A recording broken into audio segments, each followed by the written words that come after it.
안녕하세요. 내가 아는 것만 알려줄게. 내알 유튜브 타로 강의 8번 힘카드의 상징과 의미 알아봅니다.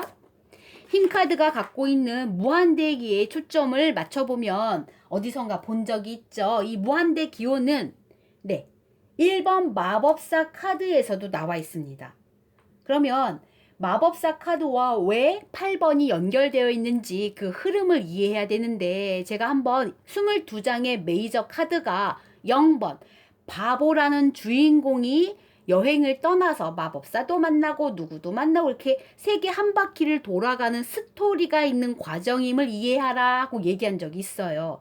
그 흐름 속에서 22장을 괜히 만든 게 아니고 이렇게 단계별로 만든 게 있는데, 보통 우리가 음계라고 말했을 때 도레미파솔라시도 이렇게 똑같은 도와 그 높은 도가 있잖아요. 그런 것처럼 한 옥타브의 개념 속에서 1번에다가 7을 더하면 한 옥타브 8번이 나오기 때문에 1번 다음에 8번의 흐름이 오는 걸 이해하셔야 되고, 다시 8번 다음에 7, 한 옥타브를 더하면 15번 악마 카드가 배열된다라는 것도 우리가 알고 계시는 구조화시키는 연습이에요.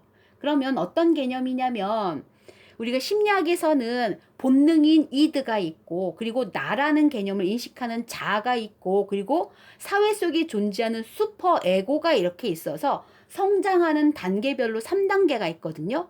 근데 이제 타로 카드도 이런 3단계의 구조가 있는데, 안쪽으로 더 깊숙이 내려가는 구조로 구성되어 있어요. 그래서 1번이 의식의 세계라면 거기에 한 옥타브를 더한 8번은 무의식의 세계를 다루고 있다. 그러니까 의식으로 표출되는 거, 그 안에 내재되어 있는 무의식, 그리고 다시 들어가면 초의식이라고 하는 3단계의 안쪽으로 깊이 들어가는 흐름이 있다라는 거 한 번은 꼭 기억해 두시고, 모든 카드마다 이렇게 3단계의 구성으로 배열되어 있어요. 자, 그러면 구체적으로 한번 들어가 보면 1번이 외적으로 보이는 생명나무가 걸쳐 있는 거에 반해서 얘는 안으로 데리고 왔죠. 몸에 걸치고 있으니까요. 그러니까 생명나무의 에너지가 외적인 얘가 발현, 남성성이잖아요. 그거의 외적으로는 표현이라면, 얘는 여성성이기 때문에 생명나무의 에너지를 안으로 끌어모으는 응축된 내재된 힘이라고 보시면 되고요. 얘가 이제 도구로서 혹은 기술로서 지혜로서 무언가의 구현, 어떤 실질적인 물건을 만드는 힘이 있다면, 이 사람은 안쪽으로 내재되어 있는 응축한 힘으로써 사자를 다스리고 얘를 운용하는 방법이 도구가 아니야, 채찍이 아니라는 거죠. 사자를 다스리는 방법이 채찍이 아니라는 건 굉장히 중요한 거예요. 또한 고깃 덩어리 던져주고서 얘랑 친구하자라고 얘기하는 게 절대 아니기 때문에, 그냥 사랑과 쓰다듬음과 관용과 용서와 여성성의 이미지로 나오는 힘으로써 어떤 어려움이나 역경을 견뎌내고 있구나, 그걸 다스리고 있구나, 그런 힘이 많구나 라고 이해하시는 게 맞습니다. 그래서 두 가지를 비교해서 우리가 생각할 수가 있어요. 구체적으로 한번 들어가 볼게요. 무한대 기호는 당연히 무한한 힘을 뜻하는 거고요. 흰옷이 갖고 있는 의미가 아까 말했던 억압, 그리고 폭력, 그리고 압제, 이런 느낌이 아니고요.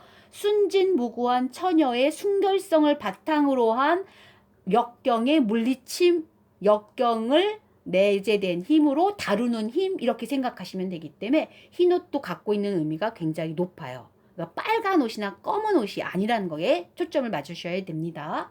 화관 같고 생명나무로부터 갖고 왔기 때문에 그 에너지가 생명의 에너지로서의 발현이 있구나라고 보시면 되고요. 사자는 아까 말했듯이 우리가 실제 생활에서 겪는 역경 혹은 시련 혹은 어려움, 고난, 이렇게 보시면 돼요. 다루기 어려운 문제들이라고 생각하시면 됩니다.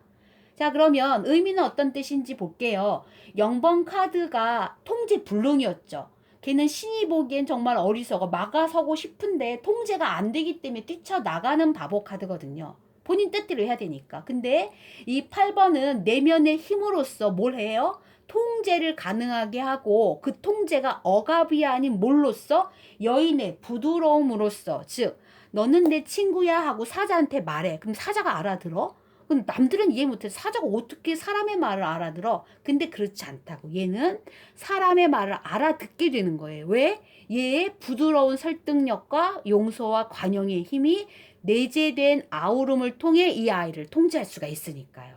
그래서 아무리 어려운 으르렁이 있어도 사자를 아우를 수 있는 힘이 있다. 그래서 공격성이 없는 평온함이 중요한 겁니다. 또한 우리가 어떤 목표를 이루고자 할 때 아우 하고 싶어 하는 열정과 욕망이라는 게 있잖아요. 근데 이 사람은 그건 아니야. 욕망, 욕정, 욕구, 그 열정 그런 것보다는 조금 더 어떤 거냐면 내재되어 있는 목표의 확고함이에요. 확신이야. 근데 그 확신이 완전히 권위적인 황제의 권위로서의 확고함이 아니고 여성성을 갖고 있는 용서와 사랑과 관용의 힘으로서의 확고함. 뉘앙스가 조금 틀려요. 그래서 목표의 확고함은 있으나 그게 뭔가 외부적으로 확 표출되는 남성성의 확고함이 아니다라는 거 기억해 두실 필요가 있습니다.